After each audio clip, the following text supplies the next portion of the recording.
Este libro es nuestro libro. Lo hemos escrito los mismos que hemos vivido la huelga. Será sin duda un libro apasionado. Sí, con pasión, con emoción. Queremos dejar constancia de todos nuestros sentimientos, nuestras esperanzas, nuestros sufrimientos de estos 163 días inolvidables. Hemos intentado no faltar a la verdad, a nuestra verdad. Es una verdad dura, a veces hiriente. Esperamos que escandalice a los que vean descubierta en estas páginas su innoble conducta. Pero no nos importa su escándalo farisaico, porque este libro no está escrito para ellos. Va dirigido especialmente a nuestros hermanos de clase y a todos los hombres de buena voluntad que buscan honradamente el encuentro con el pueblo, deseando ser parte de él para servirle.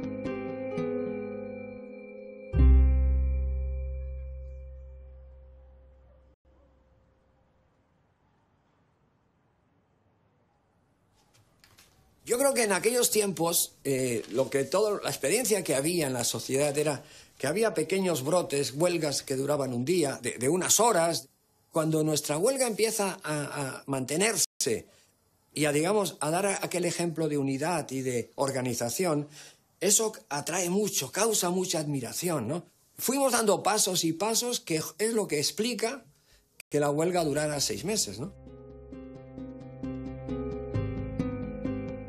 La huelga tiene una enorme potencia porque preocupa enormemente al régimen franquista. El régimen se ve amenazado por un movimiento que de una manera pacífica, pero muy beligerante, le pone contra las cuerdas. Es la cultura de la resignación, de decir, y de la servidumbre. Eso es lo que existe. Y que todo eso se venga abajo en una huelga de 500 o 600 trabajadores, es que se viene abajo las bases, yo diría, ideológicas y estructurales del propio sistema franquista. Eso fue muy gordo por eso, ¿no? Es decir, la gente dijo, no, si resulta que esto puede ser radicalmente distinto. El sistema, no las relaciones laborales solo.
Años no vuelvo de aquí. No había vuelto desde entonces. Me ha llamado la atención porque esto se conserva exactamente igual. Esta es exactamente igual. Además es, para mí, lo más representativo del barrio, porque aquí fue donde arrancó todo. Aquí se vivían, las chabolas no eran de ladrillos ni de nada, eran chabolas de hojalata, brea en el tejado, el suelo era tierra. Que yo subí la primera vez fue en el 59, en octubre del 59. Yo tenía 17 años, a mí me había dicho un jesuita, un profesor de mis hermanos y tal, oye, allá hay que... Y subía a ayudar. Entonces llegué y David estaba ahí, delante de la iglesia, ahí, barro por todas las esquinas, remangado hasta ahí. Y cuando le dije, con pocas palabras, porque tenía muy pocas palabras, entonces, sí, bueno, que a ver qué se podía hacer, qué tal. Y me dijo que aquí de hacer, que se reunía la gente joven se reúne todos los miércoles a las 7:30, me acuerdo como si fuera hoy. en las reuniones de la JOC y de la BAC. Y entonces, si quieres hacer algo, vienes a las reuniones.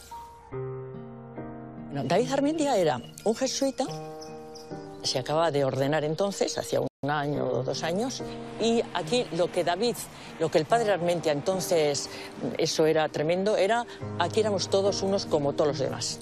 Aquí no, si venías aquí con los chavales en la JOC, eras uno de ellos, participabas con ellos en el ocio. Era un privilegio porque para gente como nosotros, de 17, 18, 19 años, el que te admitieran como uno de ellos, el que participar un poco de lo que hasta entonces para nosotros había sido, bueno, ayudar, la caridad, qué sé yo, aquello desapareció. Para mí en unos meses esas palabras desaparecieron. Aquello se convirtió en solidaridad, que yo a esa edad ni sabía casi lo que era la palabra esa, pero lo fuimos viviendo aquí. Tomamos conciencia de un mundo que no nos parecía terrible, ¿no? Pasábamos de la universidad o del centro de Bilbao a esas chabolas con aquella pobreza, y entonces, pues hombre, con la ayuda de la OAC, pues empezamos a reflexionar, y aquella sociedad pues nos parecía que no era correcta, que no era justa. Y entonces, en un momento determinado, dijimos, claro, nosotros somos, para la gente, somos unos buenos ricos, ¿no? Venimos aquí, les ayudamos y nos marchamos. Entonces, pues dijimos, pues mira, si esto nos lo queremos tomar en serio, vamos a ser como ellos. Hay que trabajar como ellos. Dejan sus residencias en sus colegios, en sus conventos, se van a vivir a barrios obreros, y muchos de ellos pues ayudan a los trabajadores en esos barrios, y algunos otros se incorporan directamente al mundo del trabajo, ¿no? Entonces David, yo creo que tuvo un liderazgo fuerte en este proceso. Él, junto con otra gente, constituyó pues una especie de comunidad, de vida y de solidaridad también, y de militancia. Alrededor de David fuimos constituyendo un grupo y tomamos contacto también con la misión obrera francesa, que entonces ellos también estaban trabajando allí. Entonces vinieron, además me acuerdo que fue cuando estaba ya construido eso, estuvimos en una reunión con ellos, y aquí ellos dijeron que había que dejarnos de tonterías y marchar a las fábricas. José Antonio encontró trabajo en laminación de bandas, David en Krug, que lo echaron a los 3 o 4 meses, ¿no? Creo que duró más enseguida, y yo empecé a trabajar en el 65 en Firestone. Entonces, pues David entró de calderero en alguna factoría por ahí, y yo entré en laminación de bandas en frío. Entonces, ese fue el proceso, digamos, que nos lleva a la vida obrera, ya entendida como opción de vida, ¿no? Nosotros no íbamos allí en plan de dirigir nada, sino a unirnos a un proceso que nos parecía muy justo y que nos convencía, ¿no? Y aquellas personas, aquellos militantes obreros, hombres, mujeres, jóvenes, aquello todo nos entusiasmó, ¿no?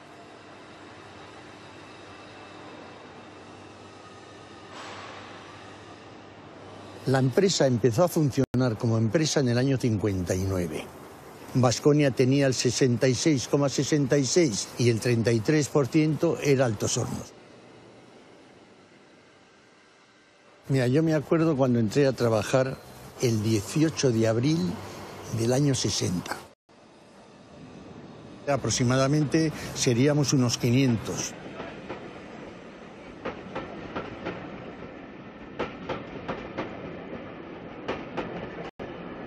Cuando echaron al Ortuin fue cuando empezaron los problemas en la empresa. Trajeron al Hidalgo de Cisneros, de director general, y ese fue como si estaríamos en un cuartel. Y a partir de ahí fue cuando empezaron toda la problemática. Porque, claro, la empresa lo que quería es sacar cada vez más producción, los trabajadores nos forzábamos a realizar esa producción, vinieron las primas, automáticamente ellos se daban cuenta que debido al sistema B2 se podía explotar muchísimo más a los trabajadores y darles menos dinero. Y así empezó el tema. Era una dictadura. Ellos no querían derrotarnos porque la empresa perdió, supongo yo que miles de millones o por lo menos cientos de millones con la huelga, pero no dieron el brazo a torcer porque no se trataba de resolver un conflicto puntual. Después de un mes aquello ya era un conflicto de Estado, era la dictadura contra los trabajadores.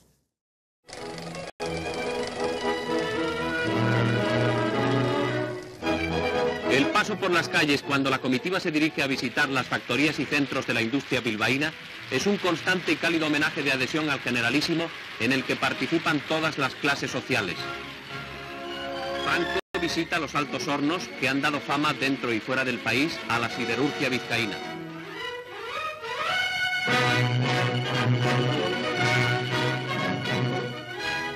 La acería LD es la primera y única de esta clase que funciona en España y el equipo de laminación de bandas dispone de un montaje que permite transformar la banda laminada caliente en chapa fina.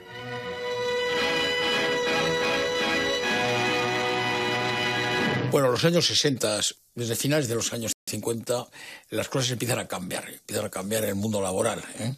Aparecen los convenios colectivos, cosa que antes no existía, con lo cual los trabajadores pueden negociar con el empresario sus condiciones de trabajo y empieza ya a actuar una nueva generación de trabajadores. Son gente joven, gente tanto de aquí como gente que ha venido de fuera del País Vasco, gente que muchas veces no tiene, lógicamente, experiencia por su propia edad y comienza a participar en el movimiento obrero. Vota al mejor es un lema afortunado que se cumple a la hora de elegir. Han comenzado en toda España las elecciones sindicales para designar los cargos del primer escalón dirigente representativo. 8 millones de trabajadores, por el sistema de sufragio directo y secreto, eligen a 185.000 enlaces sindicales y 20.000 vocales jurados de empresa, sobre los que recaerá la responsabilidad de representarlos. A partir de los años 60 empieza a haber elecciones. Entonces ahí se inicia un debate clásico del movimiento obrero. ¿Hay que ir a esas elecciones? ¿No hay que ir? ¿Hay que utilizar ese cauce que era un cauce legal? El Partido Comunista se meneó mucho y dijo que había que adueñarse del sindicato vertical. Y entonces movió a todo Dios. Y todos los que estábamos luchando, organizando comisiones obreras, pues nos volcamos en las elecciones sindicales.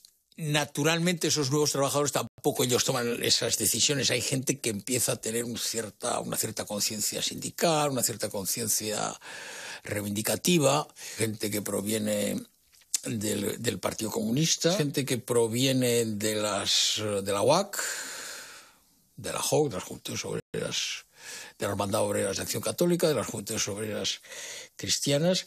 ¿Cuándo entró José Antonio a trabajar y cómo hicisteis el equipo de OA? Porque yo supongo que estaría en la mili cuando ocurrió eso, porque luego yo vine, me incorporé, pero no tengo muy claro. El hombre apareció allí, era un hombre... Tenía el pico de oro, como se suele decir. Tenía el pico de oro, hablaba muy bien, nos enteramos que además era un tío que tenía sus estudios y entonces te hacía pensar y decir, bueno, ¿y este tío que viene aquí? Cuando ya, pues eso, ¿quién soy yo? ¿Qué tal? Pues nos empezamos a reunir y ahí empieza un proceso de organización, ¿no? Bastantes también están vinculados a la OAC y bueno, pues se va creando paulatinamente un equipo que lo que hace es realmente servir a los demás. O sea, estamos al servicio de los compañeros que tienen muchos problemas, que no saben a dónde acudir, que no les gusta el sindicato vertical, que no les hace caso. Ya habíamos empezado un poco, había habido una huelga de 7 días, habíamos tenido otra de 3 días de un compañero. Había habido un cambio en la gerencia. Al principio había un estilo más, digamos, de relaciones sociales, de interesar a los trabajadores en la producción. Y esa línea, pues, no gustó a la dirección de Baskonia. Fernando Gondra, pues, cambió todo lo que se estaba practicando en bandas y vino un nuevo gerente que puso una línea de endurecimiento, ¿no? De bajar las primas, de quitar las ventajas. Las autoridades imponen lo que entonces se llamaba una norma de obligado cumplimiento, una NOC. Esa norma de obligado cumplimiento incrementa el salario en torno a un 16%, pero para compensar esa pérdida por parte de la empresa, ¿no?, lo que hacen es rebajar una serie de elementos retributivos, que era el famoso devengo graciable. Eso lo que hace es que los salarios realmente, aunque en apariencia suben, en realidad bajan. Y eso hace que surjan los primeros conflictos. El tema de las primas, ese fue la chispa que entendió el problema. Tenía mucha importancia la prima porque el 80% era prima de lo que cobrábamos. Hay que tener en cuenta la personalidad del propio director de la empresa, Hidalgo de Cisneros, del propio jefe de personal, gente muy autoritaria. El propio Hidalgo de Cisneros había sido general y en alguna de las reuniones llega a decir que esto prácticamente es como volver a la guerra del 36. Quiero decir, detalles para que os hagáis un poco la idea del talante que hay también por la parte empresarial, que fue uno de los, yo creo que los desencadenantes de la propia huelga. Los obreros de Alpandas, no de Vasconia, son los que se declararon en huelga. Pues por un problema de primas. No tenían razón. La prueba es que tenían los salarios más altos de Vizcaya, porque era una fábrica nueva. Recuerdo que ya cuando llegué a trabajar, que entraba de 6 a 2, la huelga ya había empezado, creo que por la tarde o algo así. No, por la noche. Ya sabes que por las noches se quedaba normalmente la empresa solo se quedaba el de guardia, había poca gente, pocos jefes y tal, y entonces iba a haber menos coacciones. Entonces, a la hora del bocadillo automáticamente se paró la empresa. La noche inicial, pues un compañero, José Antonio, dio un texto que él había escrito, supongo, pues de manera puntual para explicar lo que estaba pasando. Ese texto se redactó. A la mañana siguiente volvimos a estar, ya habíamos estado, y se repartió. Y ese fue, digamos, el germen de luego de las 100 y pico hojas que día tras día se fueron haciendo para mantener y cohesionar la unidad, que no era poca la que ya traían los trabajadores de bandas. Esa hoja, creo recordar que se publicaron 163, una por día, lo que hace es que los mantenga continuamente informados, a ellos y al entorno. Y constituye toda una, entre comillas, aventura poder publicar todos los días y poder difundir una hoja. Consideramos que era importantísimo el tema de la información. ¿Por qué? Bueno, porque durante esos años esos circuitos los habíamos manejado bastante bien. El tema de que la gente estuviera ahí informada, que en las fábricas entraran hojas informativas si había un problema, etcétera. Y teníamos acceso a las multicopistas, que eran las multicopistas de las iglesias, donde se sacaban las hojas parroquiales.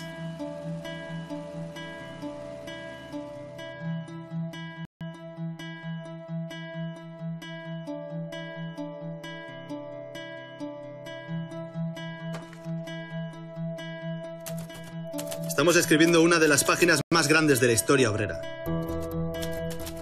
Nuestro despido es nulo. No nos marcharemos de aquí. La postura de quedarnos demuestra hasta qué punto estamos convencidos de que ellos tienen la culpa. Nos habéis aplastado tanto. Nos habéis robado tanto. El devengo, las primas, pluses de distancia, calificaciones. Nos habéis sancionado injustamente tanto que tenía que pasar esto a la fuerza. No le echen la culpa a ningún obrero. La tienen ellos.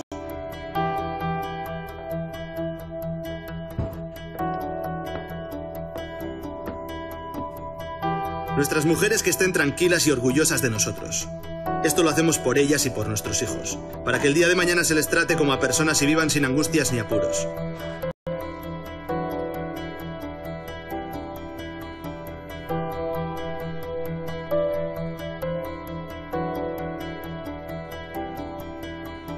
¡Ánimo! Tranquilas. Traednos comida y tabaco. Esta tarde las mujeres id a las 6 al sindicato de Basauri. Yo lo que sí pienso es que las mujeres tuvimos mucho que ver en el tema, porque conocíamos un caso, os acordaréis, que la mujer no le apoyaba, tenía unos líos en casa y unos problemas gordísimos. Ellas en casa no están viviendo lo que ellos estaban viviendo trabajando. Y la economía, etcétera, se dieron cuenta que las mujeres tenían que participar en entender por qué y qué es lo que estaba pasando. Y fue cuando hicimos una asamblea solo con las mujeres para explicarles el proceso que estábamos llevando y por qué era necesario que ellas se implicasen. Todas las que podían iban a las asambleas y automáticamente pues todo fue funcionando bastante bien. Se implicaron. Yo estaba un poco poco flotando. Yo me encontraba muy a gusto en las reuniones, me sentía como arropada. No tenía ni miedo. Ahí estaba acompañada, la gente era como muy eufórica. Oías a tu marido y a Alfredo y a esto, pues hablar de la unión, de que teníamos que aguantar. Estabas como bien, como arropada. El jurado de empresa, en la primera asamblea que tuvimos, se decidió que siguiera en la empresa, para demostrar que estábamos dentro de la legalidad y que estábamos a la espera de lo que decidiera la empresa, pero sin trabajar. Apareció enseguida el encargado con una lista y preguntaba a cada uno, ¿estás en huelga?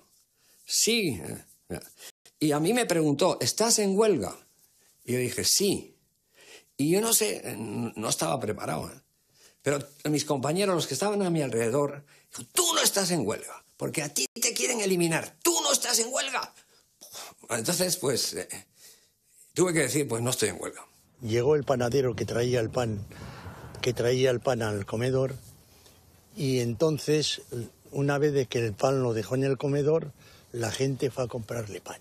Y la empresa llamó por teléfono al gobierno civil diciendo que los trabajadores estábamos asaltando al panadero y que le habíamos robado el pan. Al día siguiente vino la Guardia Civil, que vinieron con las metralletas y fueron mandando que todo el mundo a la calle, la gente no se quería marchar, y entonces empezaron a amenazar el teniente que vino o el capitán que vino.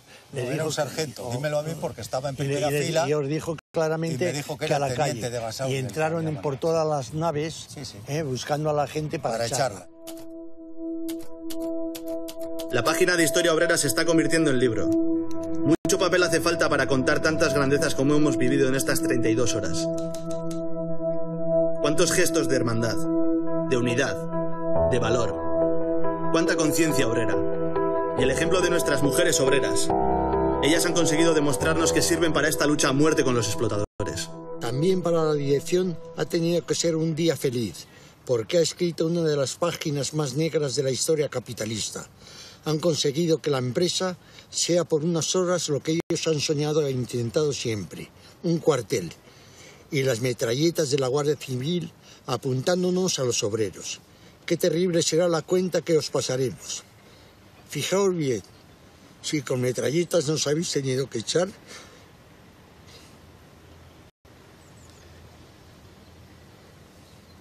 con ellas nos tendréis que hacer volver si no se reconocen nuestros derechos.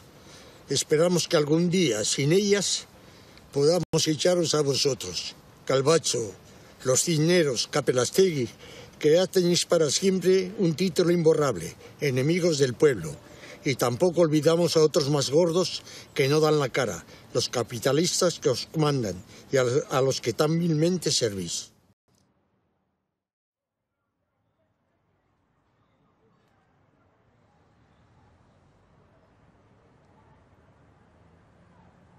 Lo importante en aquellos momentos era buscar un sitio, un centro donde nos pudiéramos reunir y tener las asambleas.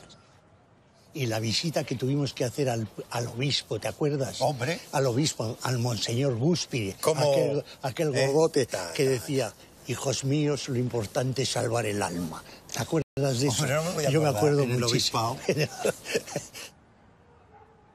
Mire usted, nosotros también somos hijos de Dios y nosotros entendemos que la Iglesia es de todos los fieles. Y nosotros en estos momentos necesitamos la Iglesia para tener el derecho de poder expresarnos y juntarnos con otros trabajadores que son los fieles también. Y tenemos que explicarle esto. Y el tío se quedaba dudando, acuérdate tú que miraba, y se quedaba dudando. Y no dude usted, padre, le decíamos. Y pienso, siempre lo he pensado, que los momentos que vivía la Iglesia en aquel entonces nos ayudaron mucho.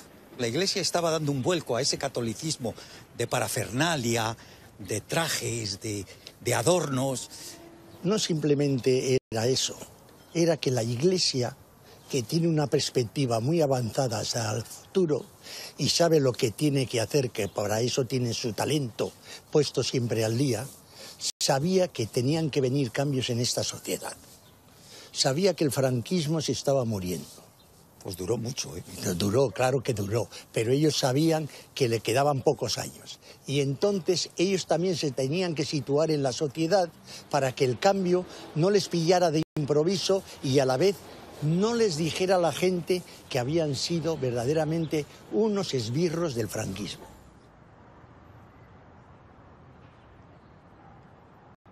A raíz de la huelga de bandas, un grupo de unos 80, igual 100 y pico sacerdotes de Vizcaya, estábamos en la línea más antifranquista, diríamos, que dijimos, no, si el pueblo está en la calle, hay que ir a la calle.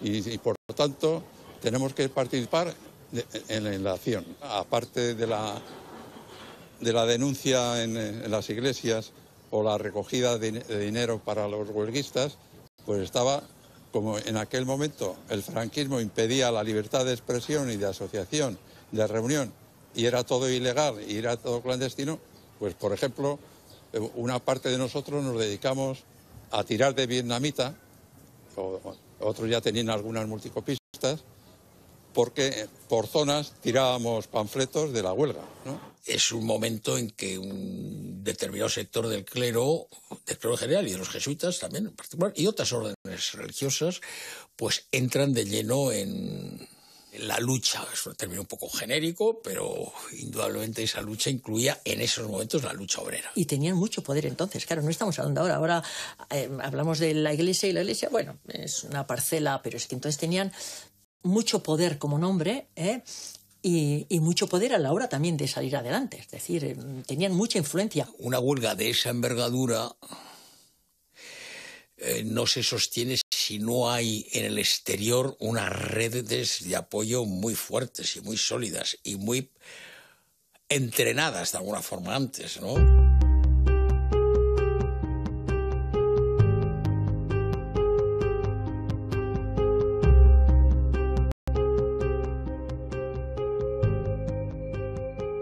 En laminación de bandas a los 18 años para trabajar como taquimecanógrafa con inglés.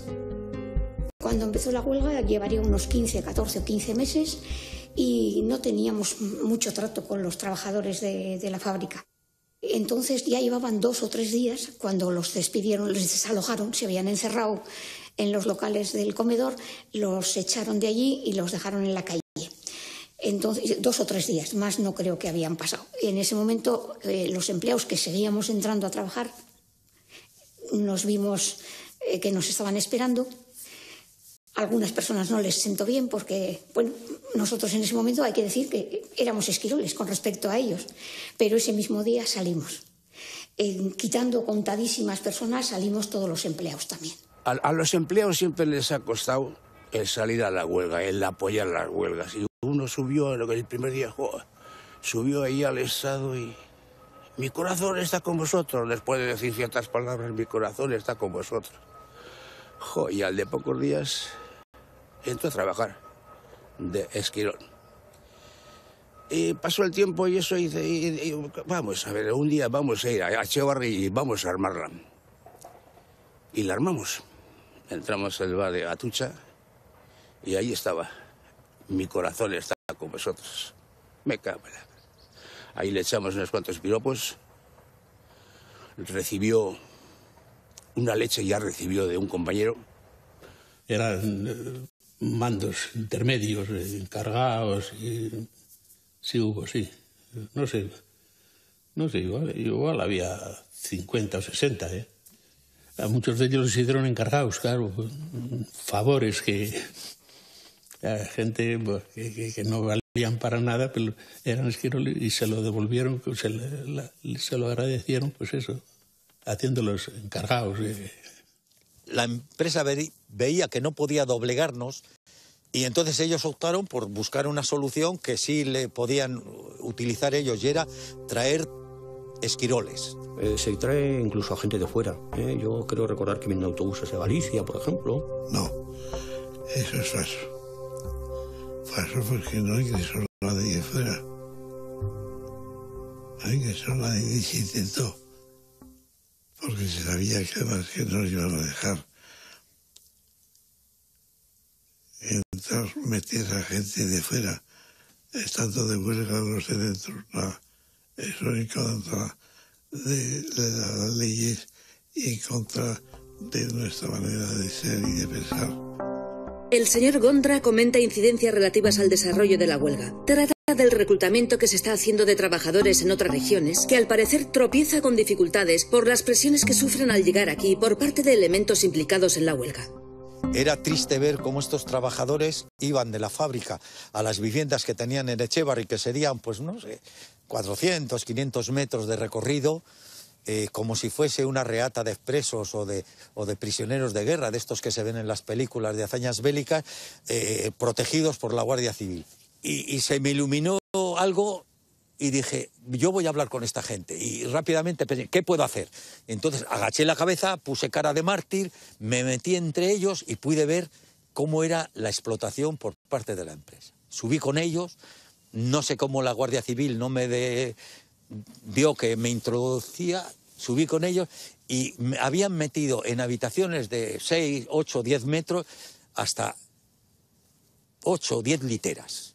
Y tuve la gran suerte de coincidir con mineros de León, que el minero siempre ha tenido una gran conciencia de clase. Y entonces esa misma tarde a la asamblea se presentaron, pues no sé, fueron 2, 3, 4 trabajadores de allí y nos contaron también su peripecia, que ellos no habían venido pensando que iban a ser esquiroles o utilizados como tal por la empresa, sino que vinieron con la idea de que era una empresa que necesitaba ponerse en marcha y que eran trabajadores, que ellos en ningún caso pensaban ser esquiroles.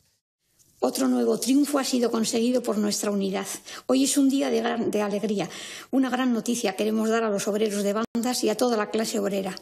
Los obreros, maestros y administrativos a los que la empresa trató de comprar con engaños han decidido otra vez seguir con sus hermanos obreros, después de unos días de corta separación. Lo más grande de la acción de los maestros no ha sido el salir, sino que cuando la empresa les prometía intentar un arreglo para sus compañeros de categoría, ellos han contestado que no era cosa de categoría y que su postura era la de todos. Entramos todos o no quedamos ninguno dentro de la fábrica. Estos son los triunfos que consigue la unidad.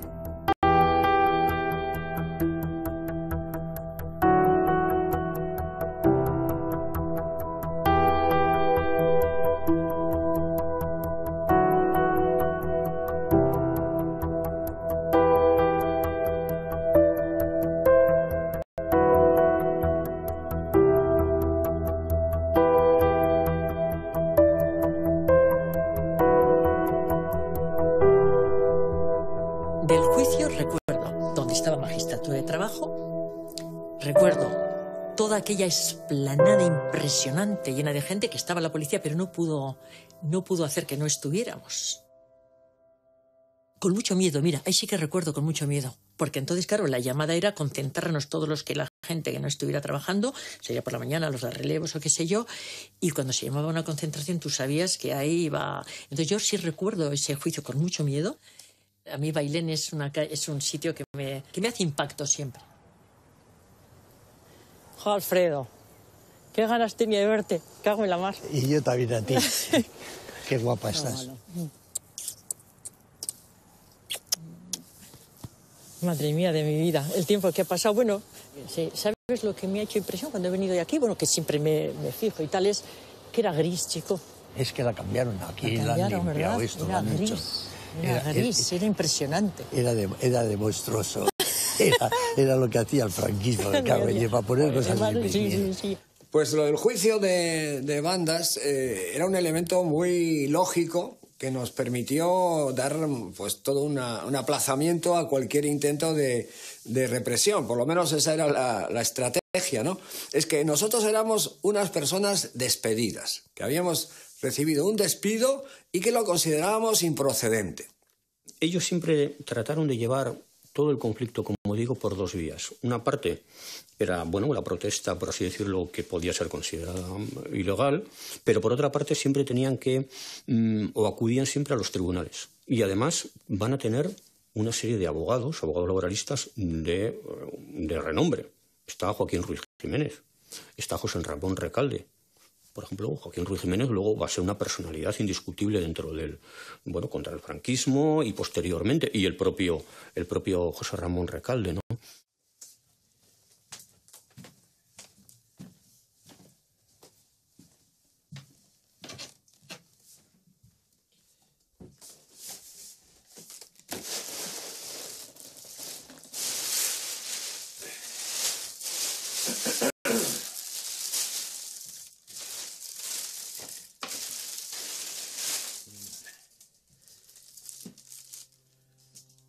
Es impresionante, ¿eh? Este grabado. La magistratura contra los de bandas. Pasados tantos años se ve como la opresión, ¿verdad?, de los que están ahí, los trabajadores de la empresa. A esto lo hizo Ibarrola y hay que agradecérselo porque captó muy bien lo que era la dureza del momento. Aquí tiene como una especie de halo totalitario, ¿verdad? Este símbolo de esa torre que nos aplasta, ¿no? Esto estaba todo lleno de gente y unos entramos dentro, otros se quedaron fuera porque no había sitio, porque era un local muy pequeño. Se pusieron 2 altavoces, uno allí y otro aquí. Por eso oíamos fuera. Claro, estabais oyendo todo el juicio porque se pusieron 2 altavoces. Sí. De vez en cuando alguien decía algo, cuando hablaba Gondra o cuando hablaba Carballo, a la entrada desde luego le dijeron perrerías. Pero se le dijo que eso no se podía hacer, que no había que hacer eso, dejarle tranquilo, que no se le diga eso. Y a la salida, pues la sala, pues ¿qué te va a decir yo? Sería como desde donde está la cámara, pues hasta ahí. Era una sala no muy grande y a mitad de la sala alguien empezó a hacer el siseo y eso fue lo que se hizo. Entonces la gente empezó a abrir un pasillo, todo un pasillo de aquí hasta allí. Entonces el tío, yo creo que se acojonó porque el hombre salió bastante aplanado.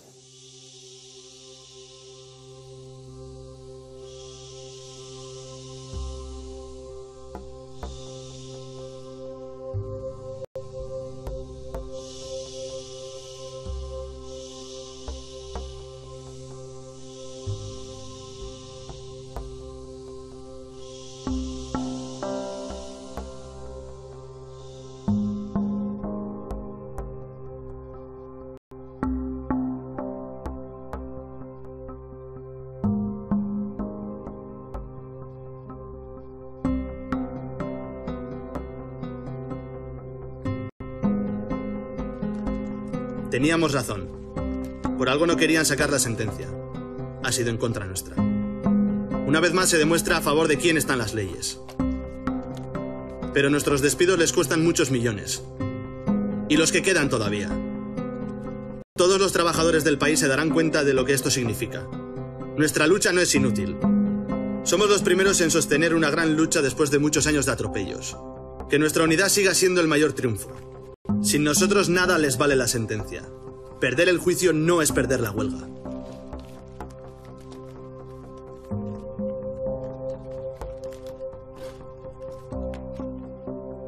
Y había todo un equipo ya de reparto. Entonces se recogían las hojas. Se empaquetaban cada 25 hojas y se ponían en papel de periódico como un bocadillo. Y entonces ellas, las de Basauri, las mujeres, el bocadillo, los maridos, en el bocadillo había 25 hojas. ¿Cómo ibais vosotros a las reuniones? ¿A las reuniones? Pues andando, porque claro... A Basauri o Ocharcoaga. Bueno, cerca, fíjate, dice Ocharcoagas hasta Basauri. Al llegar al barrio de Ocharcoaga, situado a 3 kilómetros del centro de Bilbao, sus 20.000 habitantes reciben con las mayores muestras de júbilo al jefe del Estado. Este barrio, que se debe a la iniciativa personal del caudillo, cuenta con 3 grupos escolares, 2 parroquias, centros comerciales y 4.000 viviendas ocupadas por gentes que han sido redimidas del chabolismo y ahora expresan a Franco su gratitud. Prácticamente desde el comienzo de la propia industrialización, las primeras empresas que tienen poder económico para ponerlo en marcha ponen o construyen viviendas que asocian el contrato del trabajo al contrato de la vivienda. Es decir, lo que se trata de ese modo es de lo que ahora se denominaría fidelizar la mano de obra. Y se utilizaron como elemento de presión. Yo tuve ocasión de coger una casa de la Vasconea, pero nunca quise yo, porque ¿sabes qué era? Que ya es como si dices, ya te he amarrado aquí y tienes que estar por cojones, porque si no vas a la puta calle. Nosotros vivíamos en Ocharcoaga, en el bloque 13, El bloque 13 era todo de la fábrica de banda. En la vecina de abajo tenía radio, nosotros no teníamos. Y claro, pues nos íbamos a escuchar allí porque casi todas las noches hablaban de la huelga de banda. Sí, la Pirinaica nos animaba mucho, eso desde luego, porque veías que la gente de fuera te estaban apoyando. Y siempre con esa cosa que adelante, porque además, como hablaba también, cuando se oía hablar a Dolores Ibarruri, es que te daba una inyección de eso, te fortalecía mucho. Sí.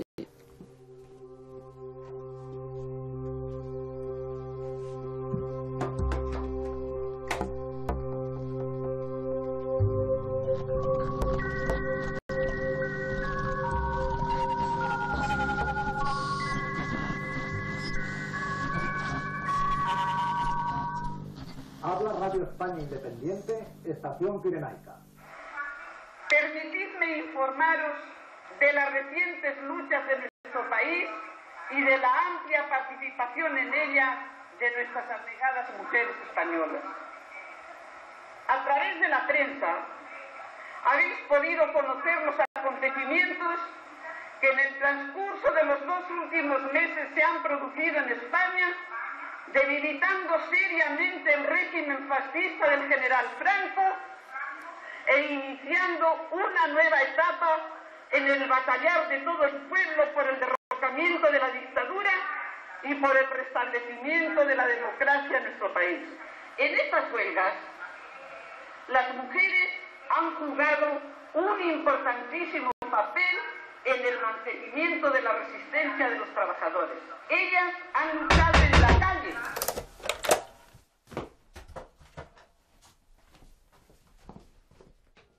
Fue una cosa espectacular aquello.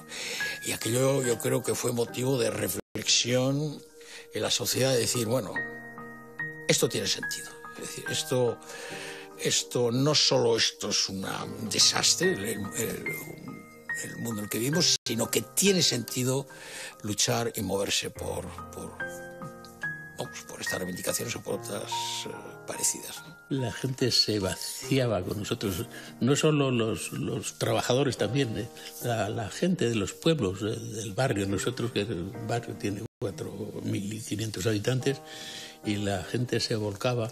Todos los trabajadores de la zona veníamos aquí al mitin diario y a ver la hoja, a solidarizarnos, a ayudarnos de alguna manera, a apoyar. Había unos que se dedicaban a recoger el dinero y hacíamos un escote allí para que se llevaría luego a los que estaban más necesitados y así. Una solidaridad que empezó por Basauri, Vizcaya, en el Estado llegaba dinero desde, de Cádiz, de Barcelona, de donde fuera, y que traían ayuda y que nos animaban, y se organizó bien para que todo lo que llegaba fuera puesto en un lugar seguro y en buenas manos, y que todo se administrara con transparencia y dentro de las circunstancias, que no la policía intentó siempre apoderarse de ese dinero o conocer los cauces por los que llegaba, pero no lo consiguió. Como iban ya la gente, incluso hasta de fuera, iban mandando algo de dinero, a mi marido le dieron el cargo ese, digamos, el responsable del dinero. Y entonces lo traía.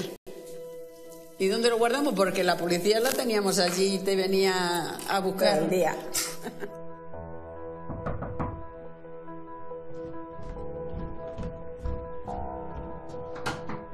Yo tenía una planta, un colio, que estaba sembrado en un tiesto.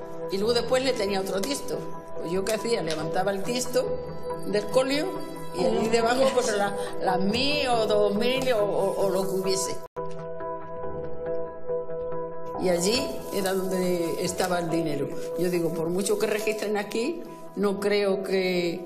Como el dinero duraba poco, porque claro, era para repartir enseguida. Yo ahí tuve la juventud y el no saber y esto, tuve un problema.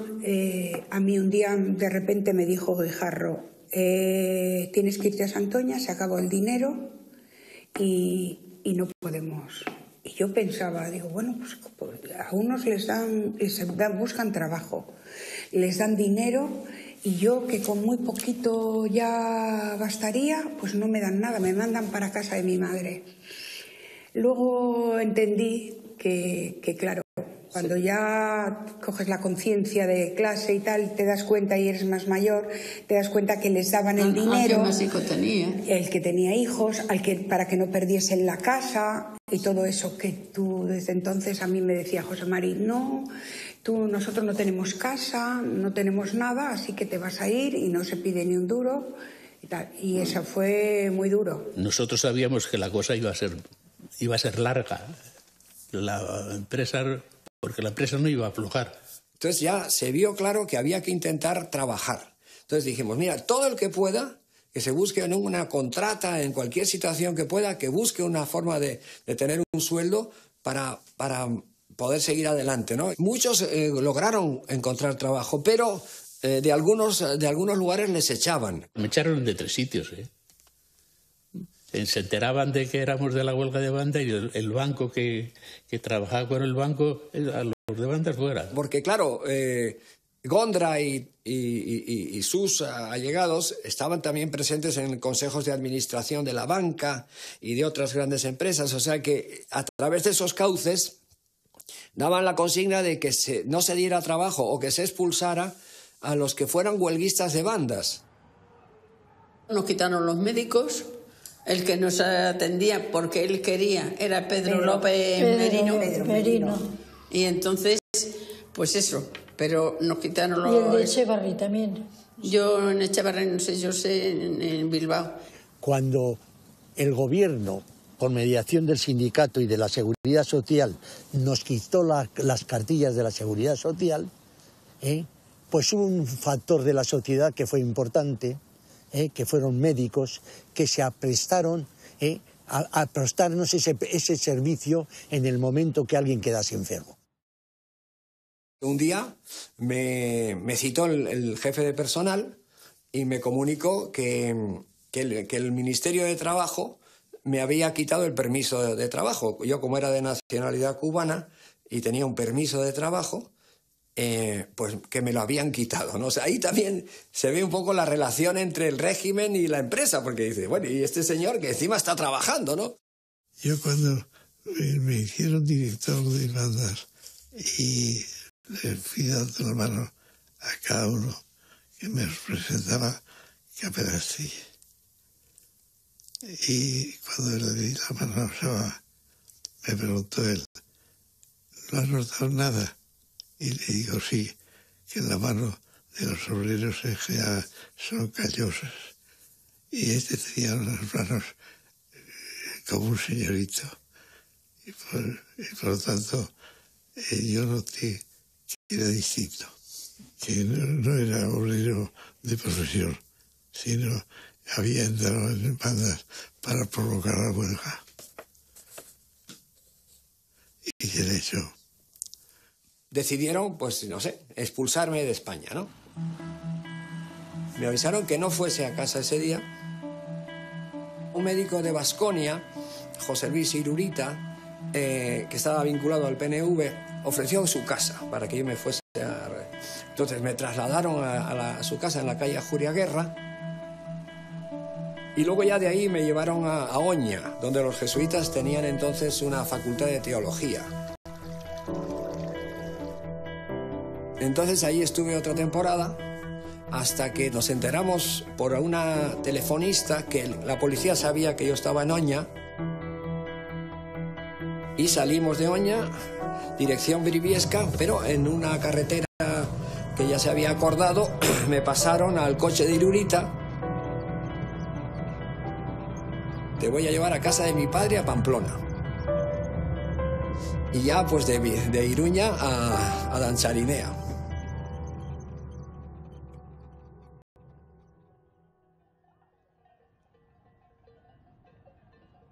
Salí del coche y había unos chicos allí esperándome. Yo caminé con ellos y llegamos a este puente y me dijeron, bueno, pues ya estás, ya pasas aquí y ya estás al otro lado, ¿no? Y, en fin, seguimos caminando hacia allí y allí me estaban esperando la Aurora Rezola, que era la esposa del vicelendakari Joseba Rezola, que vivían en San Juan de Luz, en Don Ivane, y entonces más adelante nos recogieron y seguimos hasta San Juan de Luz.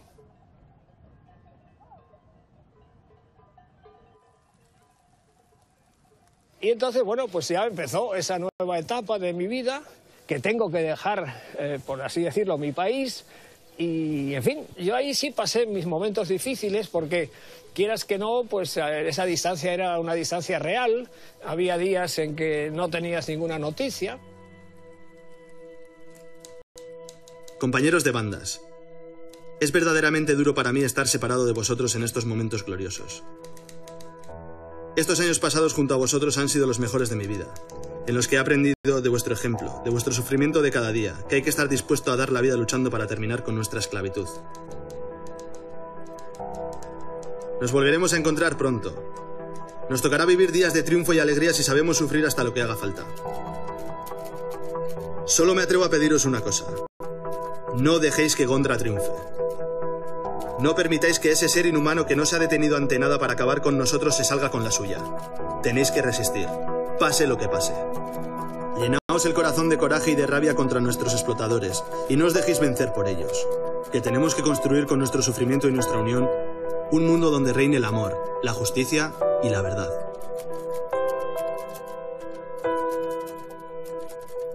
La ausencia de José Antonio yo creo que fue el crecer del resto. Cada uno de ellos, eso sí recuerdo, fue desarrollando muchísimo más las capacidades que las tenían pero que no las habían utilizado. Para nosotros el primer golpe fue casi como de que esto no vamos a ser capaces de mantenerlo y luego podemos presumir de que lo mantuvimos 2 o 3 meses más. O sea que nos ayudó a descubrirnos nosotros como personas capaces de sostener una situación compleja a pesar de que nos había metido en el cuerpo un miedo que había que vivirlo.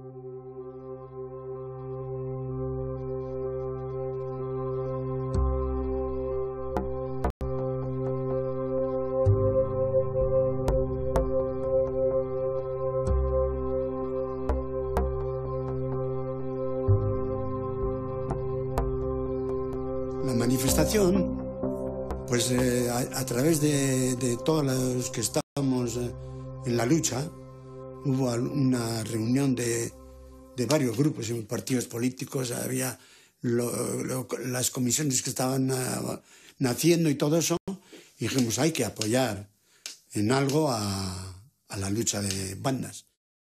Nosotros fuimos a pedirles que se hiciera una huelga general. Sí.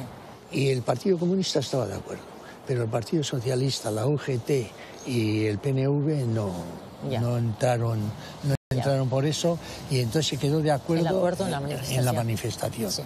Los de DESA, los de Ceplastia, Firestone, Baskonia, todos nos íbamos reuniendo y empezamos a andar, y por toda la carretera general, por Begoña, por eso, bajamos a Bilbao.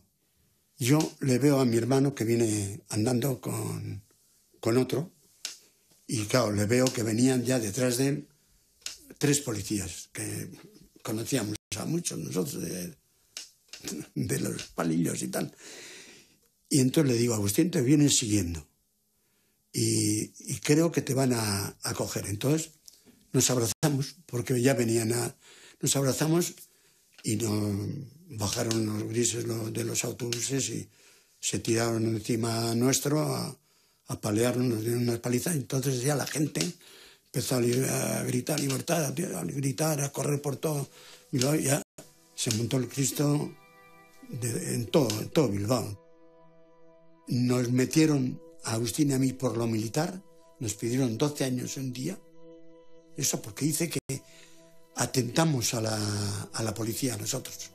Nos dejaron moliditos a pie, a palos, y dicen que somos nosotros los que atentamos a la policía. Entonces, seguido, casi 4 años, casi, sin salir, de allí del furgón a la cárcel.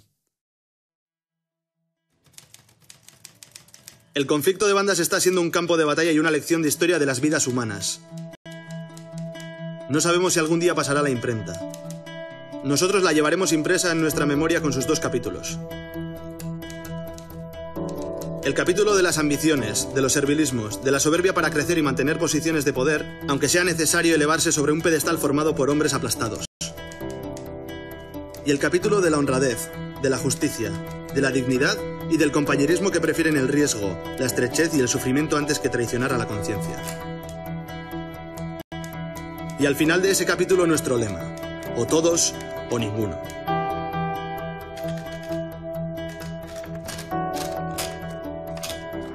Maite, mira, ven, ya está hecho. Llévala a la multicopista y voy ahora. Vale.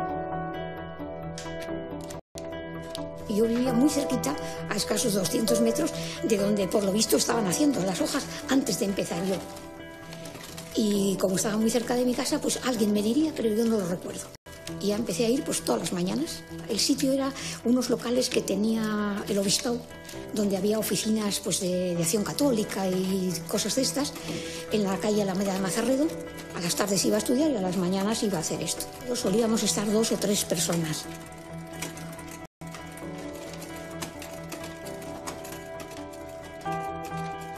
La policía pues enseguida empezó a perseguirnos. Yo creo que, no a nosotros, creo que buscaban la multicopista para que no se siguiesen haciendo esos trabajos. Un día alguien nos avisó que mejor que nos marchásemos de allí rápido porque habían oído, o alguien les había contado, que venía la policía. Un compañero pidió un taxi y en el taxi nos llevaron a un barrio de lo que ahora es Basauri. El antiguo Basauri se llamaba Ariz. Y nos salvamos. La policía, en efecto, llegó. Y nos salvamos porque alguien avisó. Yo sé que nos llegaban informaciones que hacían que la estrategia de la huelga yo creo, por lo que luego salía en las hojas y tal, se adelantase a los pasos incluso que la empresa estaba dando. Denunciamos en el campo laboral la represión violenta de la manifestación obrera del 27 de enero, las detenciones arbitrarias de 140 obreros en la llamada mina del Alemán el 12 de marzo, la forma violenta como fue reprimida la manifestación de solidaridad con los obreros de laminación de bandas el 4 de abril. Como sacerdotes de una iglesia que tiene la obligación de informar, de proclamar la dignidad sagrada de toda persona humana, hacemos manifiesto por este procedimiento pacífico nuestra denuncia pública de estas actuaciones represivas de la policía y de las autoridades que la dirigen. Aquí nos juntamos 70, 80 sacerdotes que éramos de Vizcaya, rodeados de policía, todos expectantes a ver qué pasaba, ¿no? La manifestación de los curas fue muy importante, porque fue la demostración verdaderamente que el clero se involucró no solamente ante nuestro problema, sino ante los problemas que tenía Euskadi. Yo creo que en la historia de España no se había visto nunca una manifestación de curas ahí con las sotanas levantadas y paseando por allí en manifestación. Los curas, no los obispos, pero que los curas se manifestasen contra el régimen, claro, eso supuso un cambio, un mareo para mucha gente, decir, bueno, algo realmente está cambiando.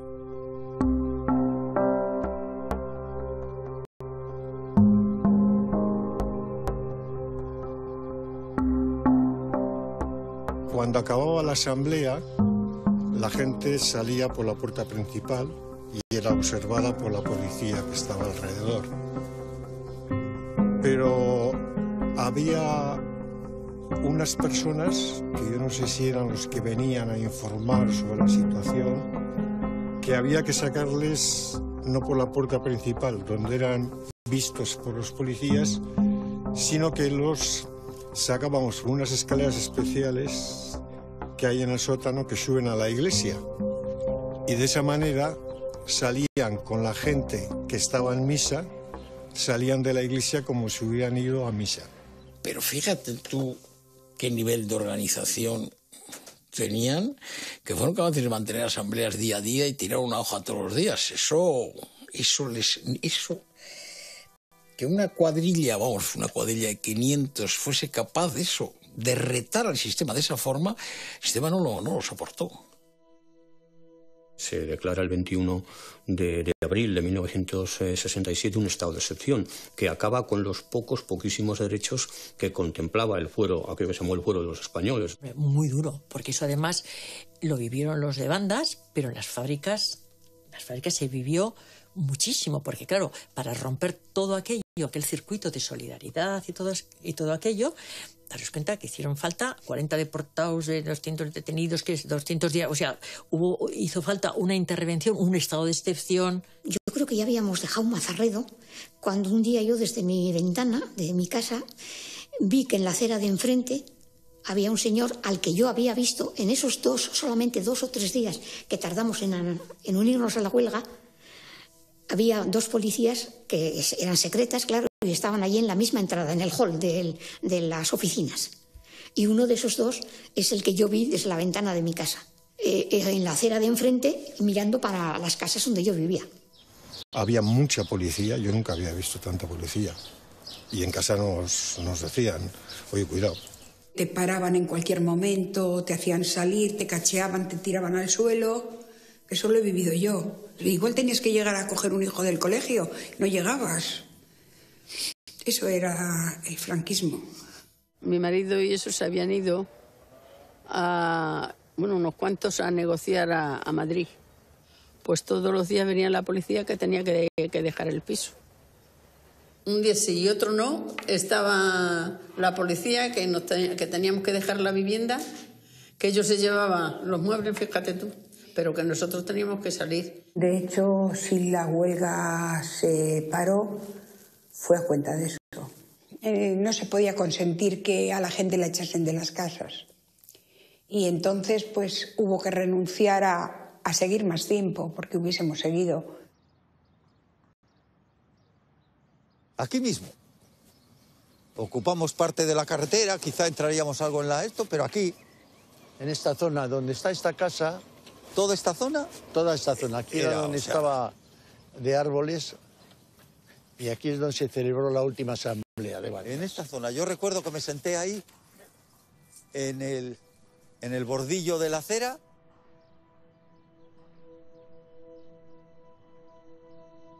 Porque no me sentía capaz, y fue la única votación que no participé, porque me sentí tan derrotado y tan interiormente tan enfrentado que dije, no voy a votar. La empresa ya sabíamos que en el momento estaba mandando cartas de admisión a la gente para que se las presentase ese mismo día. Y entonces, ante esa situación, se dijo, vamos a hacer la asamblea aquí y los trabajadores, según lo que salga, que vayan y empiecen ya para que al día siguiente empiecen a trabajar. Les explicamos claramente que ya sabíamos que íbamos a quedar 33 en la calle, pero la situación era que el tema de las viviendas nos obligaba verdaderamente a deciros que toméis una decisión clara. Y nosotros entendemos que tenéis que tomar la decisión de entrar todos a trabajar. Y los que nos quedemos fuera, pues recordarnos, les dijimos claramente, recordarnos, y aquí desde luego hasta aquí hemos llegado, compañeros.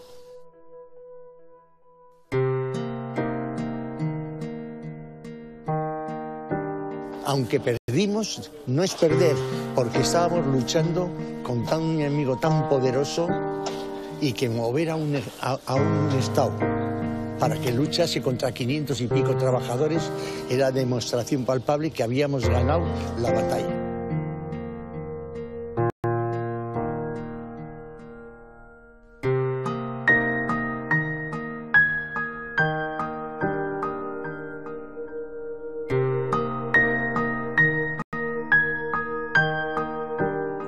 Yo creo que mientras estábamos haciendo la huelga no nos dábamos cuenta de todo lo importante que era. Y al final no salió bien, porque quedaron compañeros despedidos.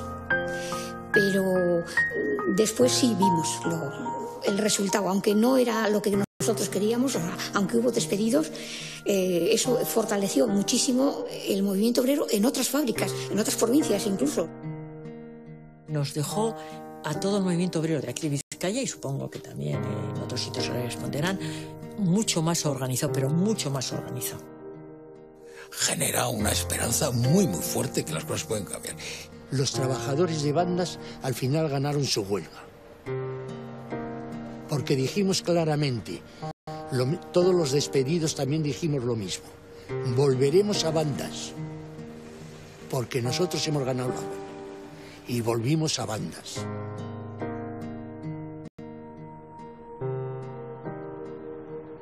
¿Sabes de qué me estaba acordando? De la noche en que nació tu hijo, Miguel Ángel. Sí. Eso fue para que yo estuviera en el nacimiento de tu hijo. Yo creo que la clandestinidad hacía que nos uniéramos más como personas, porque claro, teníamos que compartir ahí desde... La amistad cuando se hace, sobre todo cuando estás en un tema tan peligroso como el que hemos pasado nosotros, es cuando más se aprecia la amistad. Nos entregamos enteros. Y entonces, ¿qué ocurre? Pues que la amistad la entregas. Y como cada uno da lo que tiene de sí, al final esa amistad no la puede romper nada. 15 de mayo de 1967. Hemos ganado. Sí, hemos ganado. Aunque tengamos que volver aparentemente vencidos. Página blanca de Historia Obrera. Escrita como siempre con tinta roja. La sangre. El sacrificio de los mejores ha sido el precio caro que hemos tenido que pagar para ser incluidos en el libro de las gestas gloriosas del movimiento obrero.